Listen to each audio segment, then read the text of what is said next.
En 2026, le Cadre 21 célèbre son 10e anniversaire. Pour souligner l'événement, nous avons invité les bâtisseurs et les collaborateurs qui ont façonné l'identité du Cadre 21 au cours de cette décennie.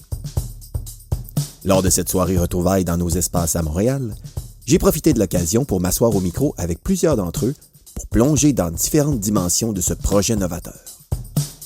Mon nom est Maxime Pelchat et bienvenue dans cette série spéciale 10 ans de DevProf.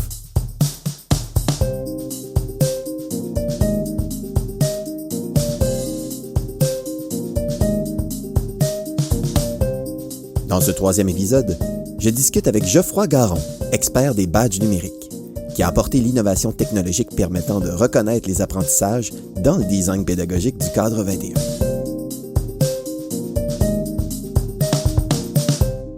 Geoffroy, ça fait longtemps que tu t'intéresses aux badges numériques. Puis, tu sais, autant qu'aujourd'hui, on commence à voir ça se déployer un petit peu partout, dans différents contextes.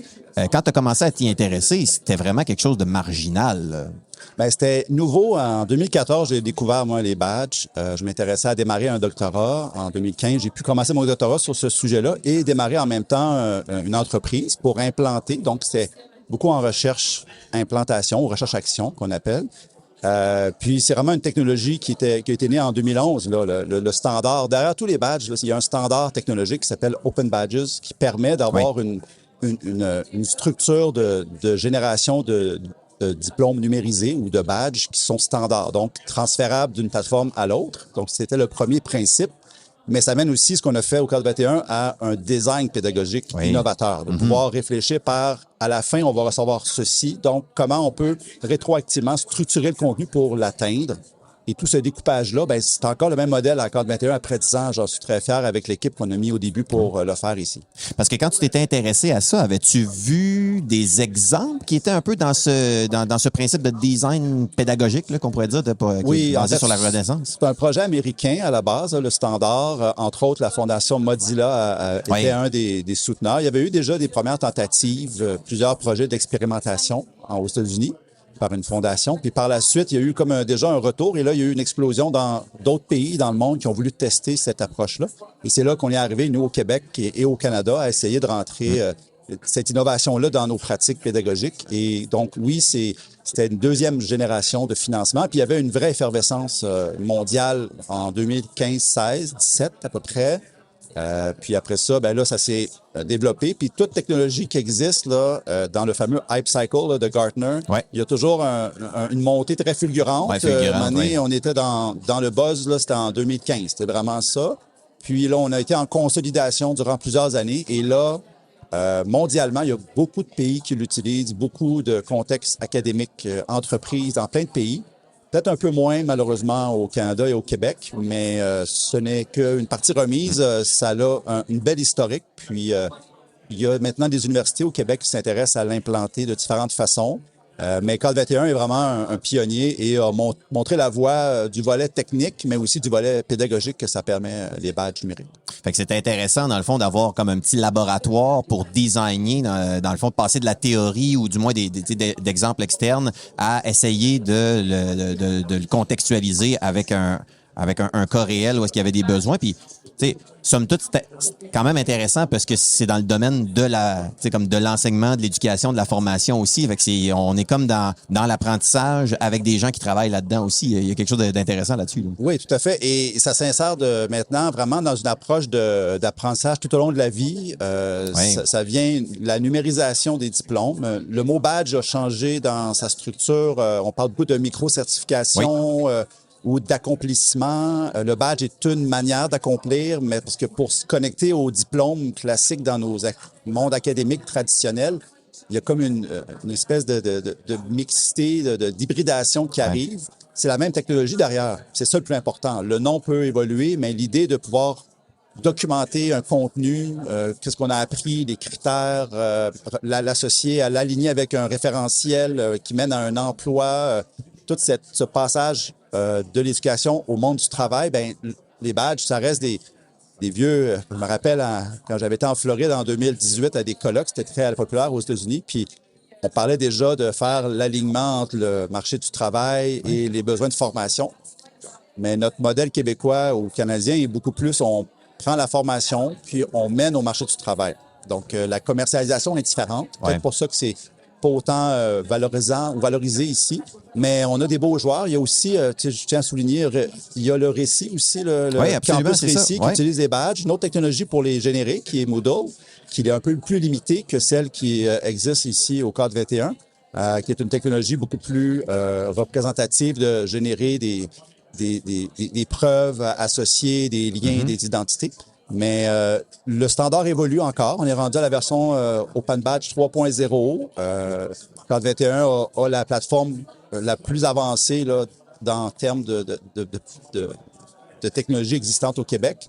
Les universités canadiennes, les collèges commencent à utiliser une autre technologie qui est un produit américain. Donc, on est encore dans la même dynamique. Là. Est-ce qu'on a nos plateformes sont américaines, version québécoise, ou on a notre propre industrie éducative et technologie, là, notre EdTech. Donc, mais c'est un enjeu vraiment intéressant. Puis Cadre 21 a vraiment démontré la faisabilité d'avoir un modèle d'affaires autour d'offrir la formation qui soit modulaire, vérifiable aussi, et voilà. Oui, vraiment des défis intéressants qui vont se développer encore dans les prochaines années parce que clairement, cette reconnaissance de compétences agiles, flexibles, qui s'adaptent à plusieurs contextes puis qui puissent permettre une grande personnalisation aux gens qui ont des fois comme 2, 3, 4, 5 carrières aussi à travers ça. Donc, on risque, selon toi, d'entendre parler des badges numériques encore un bon bout de temps dans une certaine évolution, dans le fond, du concept et des mécanismes en arrière? En fait, vraiment, parce que notre marché du travail est vraiment chamboulé et même l'IA va réactiver les compétences numériques comme étant à développer pour tous, mais le monde du travail change. Donc, on n'a plus de parcours. Un diplôme ne te garantit pas un emploi. Ouais. Donc, l'approche par compétences est vraiment valorisée pour l'enseignement, mais beaucoup pour le recrutement. Les entreprises ou les organisations commencent à recruter aussi par compétences.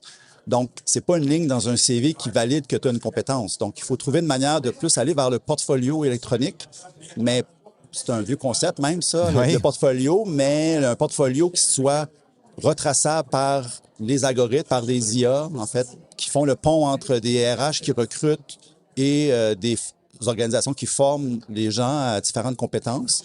Puis on parle beaucoup des compétences humaines, hein, qu'il faudrait, il nous reste peut-être juste ça dans 10 ans, 15 ans. Les fameux soft skills. Oui, bien, comment on peut reconnaître, on peut pas certifier une compétence soft skill. On peut reconnaître qu'il y a eu un contexte d'apprentissage, une expérience, une durée.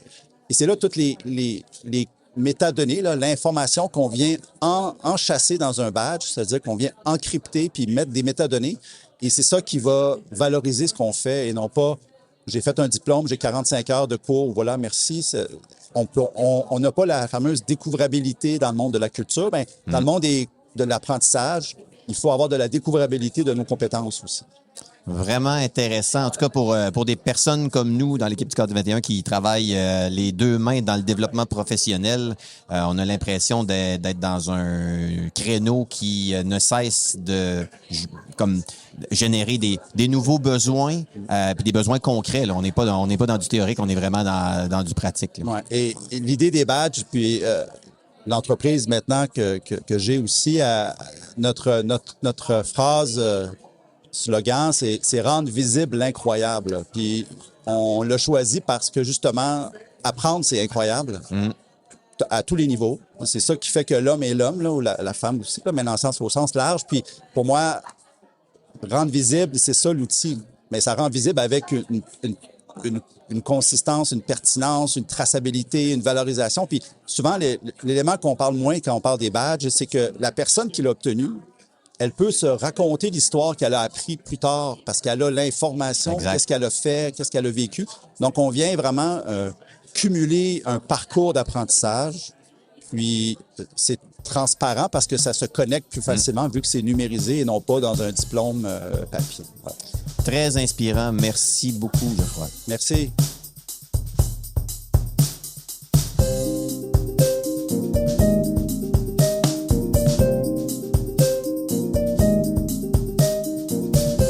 Dans les prochains épisodes, nous poursuivons cette rétrospective avec d'autres bâtisseurs et collaborateurs qui ont façonné l'identité du Cadre 21 à travers les années. Ensemble, Il témoigne de la richesse de notre réseau et des ambitions qui porteront la prochaine décennie. Le Cadre 21 est une initiative de la Fédération des établissements d'enseignement privé avec le soutien financier du ministère de l'Éducation du Québec et de Desjardins Caisse de l'Éducation. Merci de votre écoute et rendez-vous au prochain épisode de 10 ans de DevProf.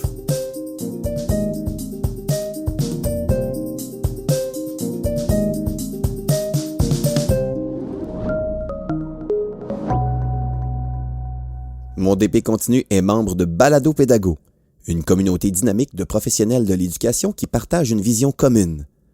Transformer l'apprentissage et l'enseignement grâce à des échanges enrichissants et inspirants. Je vous invite donc à bonifier votre liste de lecture en explorant baladopédago.com afin de découvrir d'autres balados liés au monde de l'éducation.